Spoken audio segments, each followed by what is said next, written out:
game changing knowledge to learn yang mungkin ini cukup obvious ya buat orang, tapi buat gua tuh ternyata gua learn it the hard way lah. Yaitu nggak ada tool yang all powerful, atau istilahnya do not get married to a tool atau to a framework lah. Gitu. Do not get married to a tool, cuman. Ya kan biasanya do not get married to an idea kan gitu kan. Tapi kalau buat program gitu, ya jadi gue tuh sering banget dulu semenjak perjalanan game dev tuh suka ngelihat tools gitu tuh nge-hype banget gitu. Contoh Zenjack lah dulu, Zenjack gitu. Wah ini keren banget gitu kan. Gue suka nih konsepnya dependency injection dan lain sebagainya gitu. Atau sebelum Zenjack tuh ada Strange IOC namanya kalau nggak salah ya. Konsepnya sama lah gitu. Jadi maksudnya tuh kayak di mana lo nge-inverse knowledge dan segala macam gitu. Tapi ternyata itu tuh kayak revolusioner lah buat gue gitu. Tapi ternyata setelah diimplement ya itu gitu. Kadang-kadang satu dia membutuhkan layer pembelajaran yang cukup dalam gitu. Karena kan dia konsepnya cukup berbeda gitu kan. Kedua tuh ternyata untuk game-game yang relatif kecil malah jadi ngeribetin gitu. Karena lu jadinya semua apapun misalkan lu mau pooling aja lu harus pakai installernya dia gitu istilahnya. Kayak gitu loh. Nah sementara game gue harus rilis dalam 3 bulan gitu misalkan, let's say. Tapi gue pengen pakai Zenjack gitu kan, karena keren gitu loh istilahnya. Nah itu mungkin kurang tepat guna lah gitu. Atau contoh lainnya adalah ketika gue belajar UniRX gitu loh. Ada yang tahu nggak UniRX? Ya, jadi tahu. Apa namanya? Ya reaktif itu kan framework reaktif dari bahasa lain dibawa ke Unity, dan itu bagus banget. Gua sampai sekarang juga masih pakai gitu. Tapi dulu tuh kayak gua sampai bikin satu game tuh semuanya tuh pakai UniRX gitu loh. Dari pokoknya tuh pokoknya variabel apapun pakai reactive property deh gitu. Atau kayak misalkan gua mau emulate click of a button gitu, misalkan set of button yang harusnya gua langsung bisa add listener aja, misalkan button.add-listener gitu ya kan. Gitu. Pokoknya gue mau pakai UniRX deh gitu. Karena ini revolusioner men gitu. Tapi ya ujung-ujungnya malah ngeribetin gitu. Jadi kayak malah ngeribetin, dan kadang-kadang ya kita tuh jadinya tadi kawin sama tool tuh, terpaksa buat ngikutin tools itu buat ngimplement sesuatu yang kita mau gitu loh. Jadi kadang-kadang suffer dari kayak aduh ini gimana ya kalau pakai UniRX, kayaknya nggak bisa deh implementnya gitu loh. Padahal kan sebenarnya harusnya nggak kayak gitu ya. Harusnya kita problem solve dong gitu, bener kata Ernest tadi gitu loh. Nah itu tuh gue ngerasain banget gitu. Jadi akhirnya tuh pelajaran yang harus diambil adalah ketika kita punya tool baru ya, atau misalkan kayak framework baru atau apa, kita harus pelajari dulu plus minusnya gitu. Karena semua tools itu pasti ada plus minusnya gitu loh. Dan jadikan itu tuh sebagai salah satu tool di sabu kamu aja gitu loh istilahnya. Jadi sekarang ketika ngoding tuh kayak oke, gue punya masalah gini gitu. Nah, gue punya senjata apa aja gitu. Yang mana yang senjata yang paling bagus yang dipakai buat kondisi X, yang mana yang senjata yang dipakai buat kondisi Y. Jadi kayak tadi gitu. Misalkan gue suka nih sama konsepnya dependency injection, tapi apakah harus pakai Zenjack? Enggak juga gitu. Jadi ya akhirnya gue bikin framework sendiri. Dan apakah itu jadinya game gue jadi pure dependency injection? Enggak juga gitu. Kan ada yang bilang misalnya let's say kalau dependency injection berarti kita nggak bisa pakai singleton dong gitu, karena kan singleton lo kayak kayak beda haluan gitu loh istilahnya ya kan. Ya kalau gua akhirnya ya kalau ngelihat emang singleton itu berguna in some cases dan nggak berguna di some cases dan malah nyusahin, ya gua akan pakai tetap singleton di kasus-kasus yang menurut gua make sense gitu loh. Gitu sih. Jadi dan gue akan pakai direct injection di kasus-kasus yang lain gitu. Nah itu tuh menurut gue cukup game changing lah gitu. Jadi mempelajari tools itu bukan cuma kayak manfaatnya apa, tapi juga dia nggak berguna di titik mana gitu loh. Jadi kayak that's why gue cukup sangat berhati-hati terhadap ada tools yang dia tuh ngeganti underlying how you do the thing lah.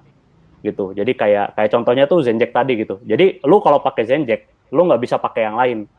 Semuanya tuh harus ngikut gitu satu. Nggak, cukup sulit lah gitu loh. Nah menurut gua tuh harus hati-hati nih menikah sama tools yang kayak gini gitu. Karena itu tuh akan entirely change your how your code operate, dan jadinya kamu negatifnya juga kamu harus terima Kayak gitu sih. Jadi kalau untuk tools kayak yang simpel-simpel kayak pooling, kayak apa kan itu kan nggak ganti semuanya ya gitu. Tapi yang hati-hati itu kayak tools yang gede nih, kayak Zenjack misalkan atau apa ya, gue lupa sih.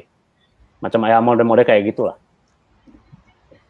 Mungkin kalau ya mungkin gue itu dia pengen namain di situ sih. Mungkin yang ini kali ya, yang ditangkap lebih ke idenya kali ya, bukan toolnya. Jadi kalau kan Zenjack berarti kan di AI-nya nih, tapi kan mungkin nggak exactly as Zenjack gitu kan. Maksudnya kayak mungkin lu jadi make, oh gue tahu toolsnya ini idea gini, tapi apakah cocok atau enggak ya lu tadi kan bilang lu sebagai weapon gitu kan ya. Tapi kalau kalau menurut gue sih kalau kayak semacam apa ya, understanding terhadap konsepnya menurut gue apa ya, tapi gede juga sih bahwa jangan merit itu kan, jangan merit dengan oh karena gue pakai DI semua pakai DI gitu kan, harus tepat guna gitu. Tapi kalau dari gue mikirnya apa sih lebih ke apa ya, beberapa tuh kadang kita bisa ngambil lesson learn-nya, terus ya lo bisa bikin versi simplified-nya, atau ya udah kalau emang nggak cocok ya nggak dipakai gitu.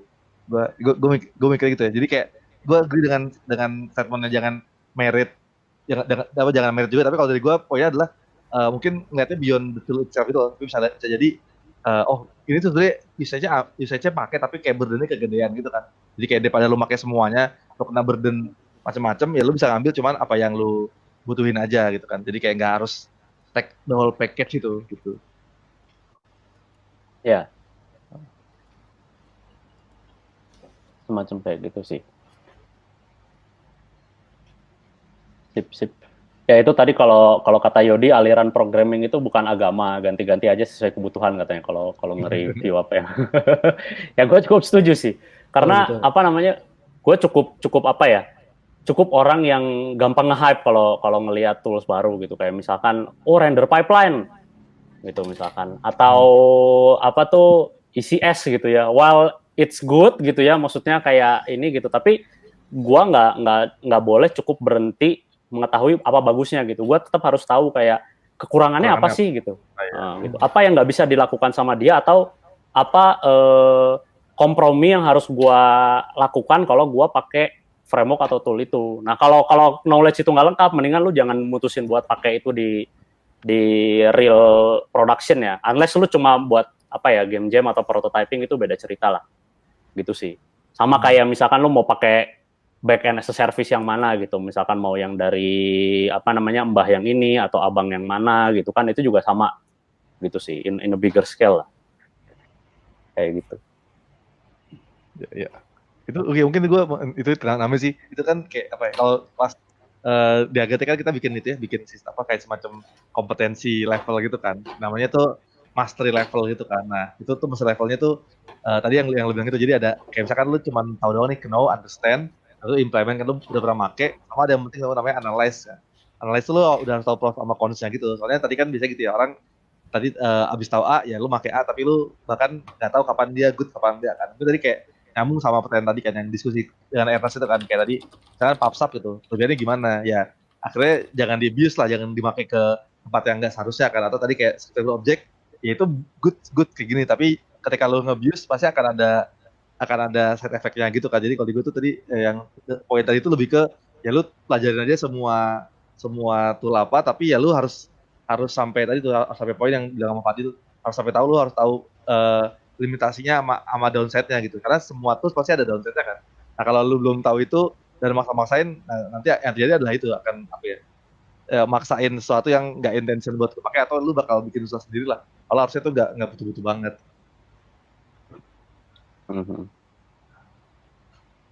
Terus ada teman hidupku. Dari Ernest ada yang mau tambahin? Kalau dari gue sih itu menahan urge buat belajar suatu hal yang baru, yang shiny new things tuh emang susah sih. Kalau mau dijalanin sih jangan di pas project ya, maksudnya project kan tempatnya bukan buat latihan gitu. Kalau untuk praktikalnya sebenarnya itu kayak ngefitin kotak ke lubang bulat. Jadi kalau misalnya lu approach yang gue mau pakai Zenjack, itu bisa jadi masalahnya bulat, tapi karena Zenjack kotak lu paksain ke situ. Kalau gue sih biasanya harus kayak do the simple possible things dulu. Soalnya saya ini pelupa, jadi maksudnya bulan depan itu balik ke situ pasti udah lupa tuh. Jadi kalau depannya harus belajar Zenjack lagi, maksudnya nyemplung ke Zenjack terus bulan depan lihat lagi ini kayak kenapa kayak gini, lupa gitu. Itu capek sih, jadi mending yang paling gampang dulu aja lah. Do the simple things to achieve your goal. Do dumb code first lah, nggak usah meribetkan Apa sih? diri sendiri dulu. Kiss principle. Ya. Keep it simple stupid ya, itu ya Ernest Harrison. Mantap.